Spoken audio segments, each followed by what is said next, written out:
আমার নবীর সাহাবারা সেই যুগের সাহাবারা হযরত বেলাল আনিলেন ঈমান কত কষ্ট করে মরুভূমির গরম বালুতে তাজা রক্ত ঝরে তবু বেলাল ছাড়েনি ঈমান তবু বেলাল ছাড়েনি ঈমান পড়ে কলেমা লা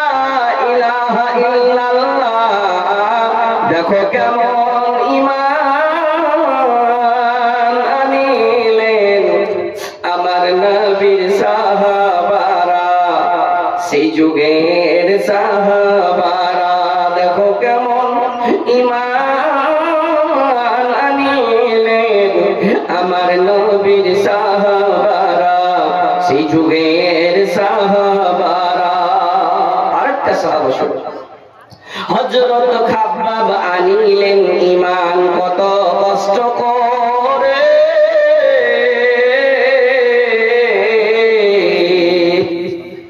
আগুনের আঙ্গারার উপরে তাজা মাংস ঝরে পিছন থেকে তাকাইলে পারে পিছন থেকে দেখলে পারে দেখা যায় শিরদাঁড়া দেখো কেমন ঈমান আনিলেন আমার নবীর সাহাবারা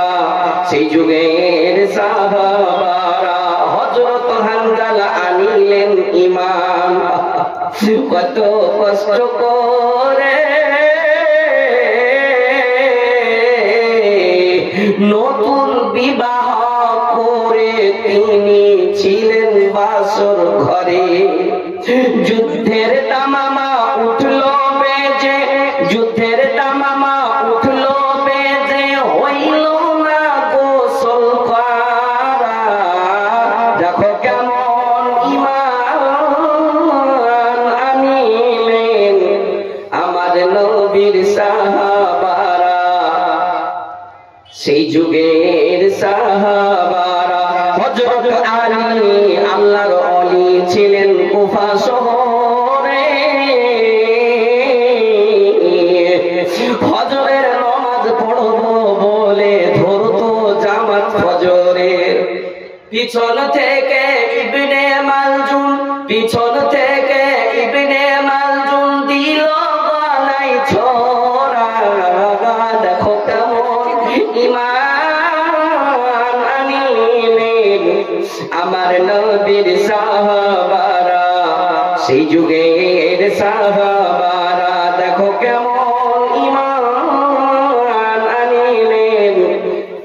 আমার নবীর সাহাবারা সেই যুগের সাহাবারা আজকের সভার যোগ্যতম সভাপতি সাহেব স্টেজে উপস্থিত বিভিন্ন ওলামায়ে কেরাম সামনে বসে থাকা দিনদার ইমানদার বাপজি ভাইজানেরা আমার